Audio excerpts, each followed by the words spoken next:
Bila je ovo velika prilika da se predstavi i kulturni, istorijski i turistički potencijal kako Srbije, tako i Požarevca i Kostolca u svetu. Izložbu je posetilo oko 80 predstavnika država i veliki broj novinara iz sveta. O utiscima i značaju govore narodni poslanik i šef poslaničke grupe SNS u Republičkom parlamentu Srbije Veroljub Arsić, zamenik gradonačelnika grada Požarevca dr. Miodrag Stepanović i gradonačelnik grada Užica Saša Milošević.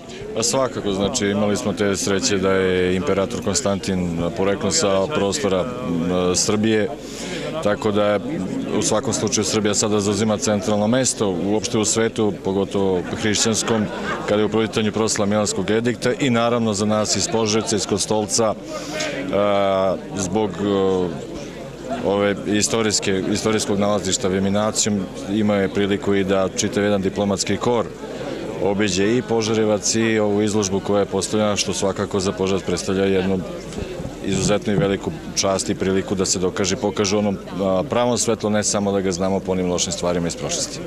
Pretpostavljam da je ovo jedan zamajac za turizam u okolini samog okruga i grada Požarevca.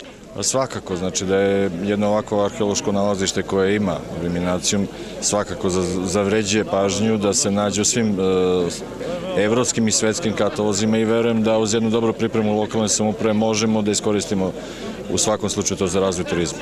Na prvom mestu ovo nije samo lokalnog značaja karaktera, ovo je karaktera, rekao bih, svetskog.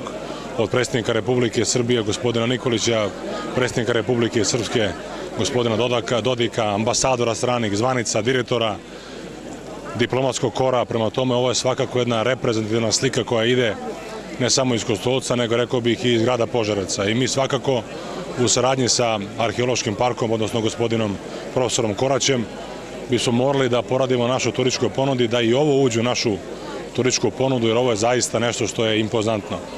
I svakako da ćemo mi kao grad, koliko god možemo pomoći da se ovo razvija na pravi način, međutim ovo već ima jedan karakter svetskog značaja. Mi smo tu da pomognemo i da se uključimo, da im imamo od toga, kako bih rekao, i kulturne i kulturološke i turističke i svake druge koristi u pozitivnom smislu te reči. Kažu da je turizam jedna od najprofitabilnijih grana privrede. Svakako da jeste, a ovo samo može biti jedan impuls više da to bude i u našem kraju. Pretpostavljam da i Užice ima ovakvih mesta, ali sad malo Veminaciju. Naravno da i Užice ima ovakvih mesta. Mi imamo naš stari grad koji se zove Kape Dunum, Užički stari grad, te Nikola Altomanović vladao. A i da vam kažem, čuli ste malo pre u izlaganju gospodina predsjednika Republike da je 30 careva u rimskih poteklo sa područja sadašnje Srbije. To samo govori o narodu koji živi u Srbiji. Znači mi imamo potencijala svih oblika, znači počeo od ljudskog, onda imamo prirodnih potencijala, znači imamo istorijskog potencijala i to treba da iskoristimo. Da li ovakvi događaji mogu promeniti sliku Srbije u svetu? Naravno da mogu, samo ljudi sa strane nisu upoznati sa našom istorijom. Da su upoznati sa našom istorijom, drugačije bi nas i gledali i drugačije bi se ophodili prema Srbiji, a i nesrpskom narodu.